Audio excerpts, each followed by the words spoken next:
Hello friends, Patrick here, and today we are talking about the iPhone XR. And what I want to really talk about is the full review that I have compiled over the last few weeks that I've been using this phone. Also, a lot of the experience that I've had now with the ecosystem that Apple has created. But I want to really dwell deep into this iPhone. But what I don't want to really do is talk about the specs, because I think the specs are kind of irrelevant at this point because each year is just a very incremental update. And first of all, iPhone is not known to have the greatest specs. So on a sheet, this phone does not compare well to its competitors on the Android side at all. And I would say that that is a complete negative of this phone because we know we have the technology to build something a lot more expensive, obviously, but a lot more powerful. So why isn't Apple doing it? Well, it's just the Apple way and you can't change that. No matter how many reviewers say, oh, but this is only 3 gigs of RAM and this Android has 5 or 6. Whatever that reviewer says about it, people will still pick up this phone, not look at that spec sheet and decide which one to buy, either the Android or the other one in their hand. Most people don't look at specs. So I really want to stay away from it because specs does not mean that it's a better phone. So let's get into it. Let's talk about what makes this phone great, what doesn't make this phone great. But it's going to be very specific to my experience and it's going to be very specific things that I like about it. So let's start off with the first one. First things first, this is the XR. So a little bit of a background, it's the lower model from the XS Max and the XS, which is basically the main difference is the construction quality is still the same. On the back, however, the metal here is a little bit worse off. It's a little bit softer on the XR, and the back glass is also weaker than the XS and XS Max. And the XS Max and XS has an OLED screen with a higher resolution and much better blacks. But I'm going to talk about those screens in a bit because there's been a lot of controversy about it anyway. So the first thing I like about it is the knock to wake. That to me is wonderful. I used to have an Android LG G3 and that was the first phone I ever had with a knock function and that was absolutely brilliant. No more need of pressing buttons or trying to find a button or whatever, you just tap, have a look at what notifications there are. So that's a real cool plus for the XR and basically now for the rest of the lineup for iPhones, and I really like it. Now these things are in no order at all, but bear with me, they kind of all come together. Phone call wise, this is the first phone in history of my life that I've never had to put the loudness to maximum. I've actually had to turn the volume of phone calls down. To me, that is amazing. I cannot believe that I don't have to have it on maximum to hear the person on the other side. It's incredible to have that, to have a phone that does something like that. So kudos to Apple for this. And this is actually the first iPhone that I've noticed that does that because I've used another iPhone and you always have to have it on max. So whatever they've done, maybe they've overdriven the speaker here. Maybe it's a little bit more powerful, drawing a bit more power. It's really good. Bit of a negative, HEIC formats of photos. This phone takes photos, and I'm not going to talk about the quality just yet, and it does not put them in JPEG format. It puts them in this very new format that's becoming very much mainstream. And this is not really a bad thing. It's just a bit of a warning. When you are syncing with the cloud, it'll come up with HEIC format and not every other system can accept that kind of format. It's a new format. It's a future-proof format. It's better quality with much lower file sizes, but it's not as compatible because it's not used everywhere yet. But in the future, HEIC will take over JPEG, and I guess I'm thinking that Apple just wants to, put their foot forward and say, well, we're changing to this format.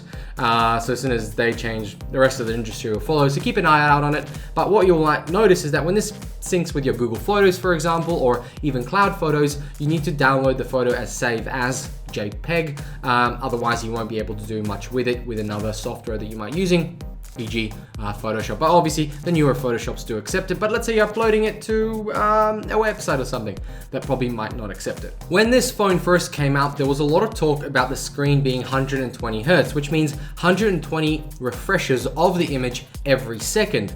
The more refresh rate you have, the smoother the image is. Obviously when you're gaming, FPS is amazing. It needs to be high to have the smoothest experience, and the same thing goes for a phone. However, the marketing was a little bit off. It is 120 Hertz refresh rate for your touch. What that means is that when you touch it, your touch gets signal that the actual touch that the input that you're putting in goes 120 times per second rather than, let's say it's a 30 hertz screen or a 60. So most Android do a 60-60. So this does 120 to 60. And what that really means is that your touch feels a lot more snappier. Something happens when you touch it, the actual touch signal gets, notified earlier than the actual signal on the screen, so it feels like it's extremely snappy that when you touch it, the image will show. But the actual visuals are 60 hertz, a little bit slower, it could be 120, but it makes sense. It makes sense why you'd have the touch a lot faster, so the phone feels responsive. And this is probably one of the things that people say, oh, Android's a bit laggy, oh, these other phones are a bit laggy. One of the tricks that Apple does is have this very high refresh rate on the touch sensitive part of the screen, and it works really well. A great trick.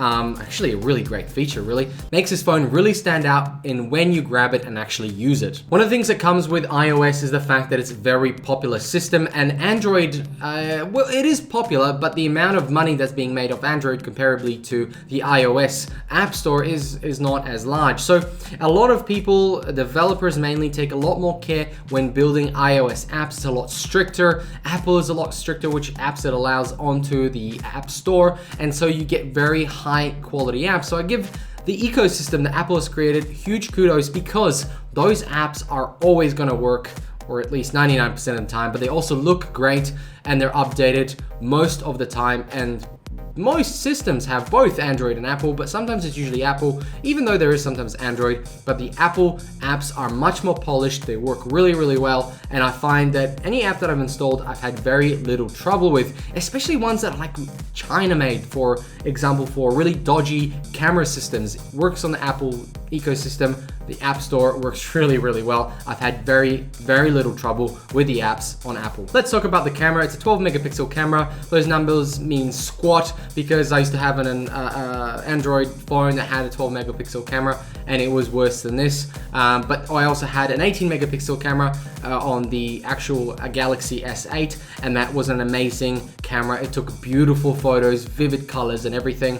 This does not match up, in my opinion, and people are gonna go, no, the iPhone makes great photos, it takes great photos. No, it really doesn't. You take both photos with a Galaxy and an iPhone XR or even XS Max, the Galaxies are always better phones, and at nighttime, even better. Even the telephoto lens on the XS Maxes don't do anything better for the iPhone photo thing. And the other thing is that I really hate about it is the 3:4 or 4:4 aspect ratio of photos. What the hell? How is it 2018 or 2019 in literally 2 weeks? How is it that we cannot have widescreen photos? Why can't I have a photo that goes full screen across this magnificent screen? It's a full-bodied screen apart from the notch, which we'll get into in a bit. But why can't I take a photo all the way across this device? A lot of questions have come up about this phone's other apps. So some developers have not updated the app specifically for the XR. The XS Max and XS is fine, but the resolution difference on this makes some apps a little bit blurry. So don't think it's the actual screen. It's actually the app developers haven't added the resolution for this specific screen to their app, and it's using a 720p weird looking one. So that's something to note. I did figure that out pretty quickly after a few apps just looked weird, and then some native apps looked absolutely brilliant. A lot of Googling later revealed that that was the case. So don't stress if you've just got this phone and you're trying to make sure that you made the right choice. Don't worry about it, the screen is fine. And that's a good transition. So let's talk about the screen. This is an 860p screen. Basically not 1080p, not 720, somewhere in between. It is an LCD liquid retina, which to me sounds like absolute marketing crap. But all I have to say is I went from an OLED screen that was 2K 1440p, and I absolutely love this screen. You will not notice the difference unless you have both phones side by side, and on a day-to-day basis, it won't matter. And even the jokes that come from people saying, oh, well, your photograph actually has more pixels than your screen can actually show. Great. Am I gonna be looking at these photos on my phone all the time? Or maybe I'll put them up on Facebook. They're still gonna get shrunk and they're gonna be smaller, and everybody else is gonna be looking at on them or on their own screen. So I wouldn't really care about that. The main benefit of not having an OLED screen or a big resolution is battery life. This phone is got the best the best battery life I've ever seen on an iPhone, an Android phone, and I've used quite a few Android phones, and I just absolutely love it. This gets me through 2 constant days of actual full-on work. This is my work phone. I use it daily. I use it for phone calls. I use it for browsing. I use it for GPS, and this thing lasts. I am so amazed. I am so impressed. My Galaxy S8 was terrible. The S7 Edge that I used to have was great on battery life. It had a great battery. I swapped to the S8, and it was just rubbish. It was barely a day, 80% of a day, but this phone goes and goes and goes. And speaking of its screen and its battery, it's a very good size. I like the width, I like the way it fits in my palm, and basically most areas are reachable within one hand. I do recommend a case, and I'll talk about the case in a second, which I always get for phones, but what you might also notice is the bezels are a bit bigger, so when you do put your phone around it and you hold it with your fingers, it actually won't touch the screen. Now, some people might say, well, that's got some big bezels, and to be honest, the curving screen on a Galaxy S8 looks really nice, but you still don't use that real estate.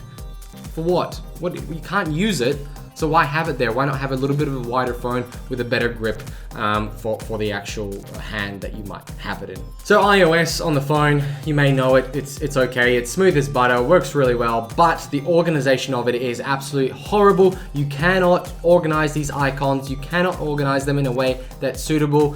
You're really locked down, and I know Android really has some great customizations that can go far beyond what Apple can do, and even further than that. But what I would like Apple to at least do is just give us some better launcher for this phone, because it's old, it just feels dated. It is smooth and everybody's used to it, but there must be a better way. Android has decided to go multiple routes. Some people like this, some people like that. I get it why you have one, but it needs to be a little bit better and a bit more improvement about it. And that's a message, by the way, and it shows up, and that's how you unlock it. This has no fingerprint. It has a password, obviously, but it has Face ID. And I used to think that fingerprint would be the way to go, and even under-screen fingerprint that is being done with newer phones nowadays. I really like the technology. It looks great. It works pretty well. It's a little bit slower, and Apple used to have, well, still do, the best Touch ID ever. But Face ID is a whole nother level. It just blew my mind how quick, and this is, I guess, the second generation, just keep that in mind, how quick, how basically smart it is when I'm looking at the phone, how far away I am from the phone, and which angle I am on the phone, it picks it up. It just works every time, and sometimes when it doesn't, it picks it up after another second. I just don't understand the complaints about it from people online about this, because I think it's so much better than the fingerprint, because I don't have to put my finger on the back somewhere, try to find it on here and lose grip of the phone. I just pick it up, tap, and off I go. It's unlocked. How hard is that? I don't get it. It's super easy. It's very secure, which is very important for facial recognition, and it's much better than whatever Android, Samsung, or whoever has come up with so far. Something that I used to like, and I switched to an Android, and it felt really weird, and I've come back, and I understand why. Apple has the best haptic engine I have ever seen in a phone. It is unbelievably precise, sharp, strong, and has every single little bit you'd expect from the feedback you get from a flat surface. It's a flat glass surface, but that haptic engine makes it feel like there's something alive under there, something actually giving you feedback on what you do on the phone. I was so impressed with it when I first had it. I lost it obviously because I changed to a different phone, but I've come back now to an Apple, and I cannot believe how good it is, how much better it's become, and how far behind every single Android phone is. It is just unbeatable so far, the haptic engine on the Apple Watch. It is incredible, and there is a lot of customization you can do with Android haptic feedback engines, but it still just doesn't have this sharp precision that an iPhone has. Alright, gesture made movements. You're gonna have to get used to it if you're gonna have this phone. It is pretty darn good, pretty easy to get used to, and buttons just feel extremely clunky when I pick up another phone now. It makes sense. It's really easy to use. I'm not gonna say more about it. Check out other people's videos about a direct comparison and how it actually works, all the little shortcuts. I feel it's very natural, and with the way you interact with the phone, gesture-based controls are the future. All right, so you love social media, you love posting videos, you love posting photos on Instagram, Facebook, or wherever you go. Sharing on this phone is okay, but there are some times when it's super frustrating to try and share a photo, maybe a screenshot. It's a little bit clunky, it's just not yet well interconnected in the app ecosystem, and I find myself having to save the file, try and find the file, the iCloud thing, and because it's connected to your desktop or your laptop, it's a bit of a mess. It's not as smooth as Android has it. It's got a pretty clear structure. You can access every part of that folder structure, and you can get your files, move them around, attach them to emails. For example, I was trying to email an attachment to a person. I clicked the email, it came up with a mail icon, but I couldn't go into the folders or the downloads. I had to first email it to myself on an inbox and forward. It was really clunky, and I couldn't do it on this. And I felt like if somebody's getting this for work, it might be a little bit problematic because it doesn't feel as easy to just do actual productivity on it. And I feel that there is definitely room to improve, but it's a software thing. It's not necessarily a hardware thing, but keep that in mind. You might find some frustrating moments of trying to sort things out with files and moving it around. Visual voicemail is an absolute godsend. I cannot believe the Android lineup has not had this, or maybe in Australia it hasn't, but iPhone's had it for a while. It is amazing. You can take a voicemail on your phone, it downloads it to locally, and you just press play, and you can play that audio back and listen to it, reply, put it on speaker. You don't have to dial 121, press 3 to view your latest messages, press 4 to skip, press 5 to delete, press 7 to give the person a call back. None of that crap. It's on here, it's in the device, and it's very easy, super accessible, and I just don't understand how this is not a standard feature on every mobile phone. In fact, I think if you had this feature, you would never ever need a landline phone. And look, we're going away from landline phones, and to be honest, why would you have a landline phone when you have this and a voicemail feature that's built in? And it downloads it when you don't even answer it, which is amazing. I mean, it's built into iCloud. It just, I can't believe it. How has Samsung not done this? How has Oppo or anyone else not done this? Google, especially Google. God, maybe in America they do, but in Australia, we're in Australia, there's a huge market here. Do something, come on. I want to see some competition. Some last thoughts before I give you a little bit of summary. The phone itself is a very high quality build. Like I mentioned, the glass on the back is a little bit weaker, so I do recommend this case. This is a Pigeon, straight from eBay, $15, very good case. I've had it on my Android Galaxy S8. It worked really, really well. I dropped it a few times on concrete. It has a lip around there which will cover the fall. I am not being sponsored by these guys, but I just really love their cases. And it's a bit thicker, makes the phone a little bit heavier, and this is a phone that's on the heavier side. So let's get into a bit of a summary, because there's a lot I could talk about, you know, iOS and Apple themselves, but this phone itself I think is probably one of the best phones out this year. Ignore the excess. It's a huge waste of money. It's about 1,600 Australian dollars, and the XS Max is $1,800. It's an absolute waste of money. Why would you pay that much for a phone? But at 1,200 or 1,300 for the 128 gig model, it's actually fairly okay. In this day and age, you could say it's reasonable, but it's on the cheaper side comparably to the other iPhones. And even as a hardcore iPhone user, I don't understand why you'd get the XS or the XS Max. This has a big screen. It fits right in between in regards to screen sizes. It has better battery life. The cameras are pretty much the same. The apps and everything else is the same. And you get much cooler, nicer colors. You could say that the OLED screen has got richer blacks, but that's about it. This still looks great and looks really good in sunlight. One thing I've noticed is that I can use this phone in the WA sunlight, which is, you know, it's 35 degrees today. There is no cloud cover, and I'm using the phone outside, and I'm seeing every single pixel, every single color, and it does it automatically. The color and the actual brightness correction by the phone is absolutely amazing on an iPhone. Highly recommended. So if you are buying an iPhone, this is the iPhone to get, the XR, and then you choose what color you want. Don't get black. It's so generic. I mean, Why would you get black when you can have all these other colors? But if you get black, it still looks really stylish. I was actually deciding between a black, red, and a blue. I went for the red. It just looks very, very sleek. The other thing of it is that if you're moving from an Android to an iPhone or any other phone, the XS is probably I guess the most compelling one to move over to if you're willing to spend that much, or if you're getting on a plan. The plans are going to be cheaper. It's definitely the phone to go if you're swapping over and just need a change, feel a little bit different, and not be disappointed because of the price, and not be disappointed because of the quality of the phone. So to summarize, great battery, great phone, very smooth, photos are okay, it's an iPhone, you get the benefits of the iCloud connecting to all your other systems out there. You don't get the latest LTE 5G yet, because there is nothing out yet. I think they did a first test with some Android phones. Apple's gonna skip this generation, go to the next. Fine, whatever, we're not gonna get to use it in Australia. This is the phone to get when you're in Australia, especially at this price point. You cannot go wrong. I highly recommend it. I wish I could buy one for my wife. It was, this is very expensive. Work, whatever.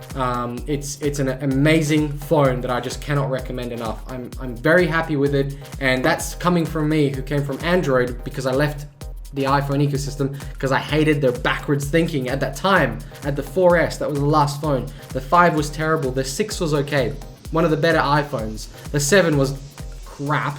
The 8, there was an 8? Yeah, there was an 8. It's meh.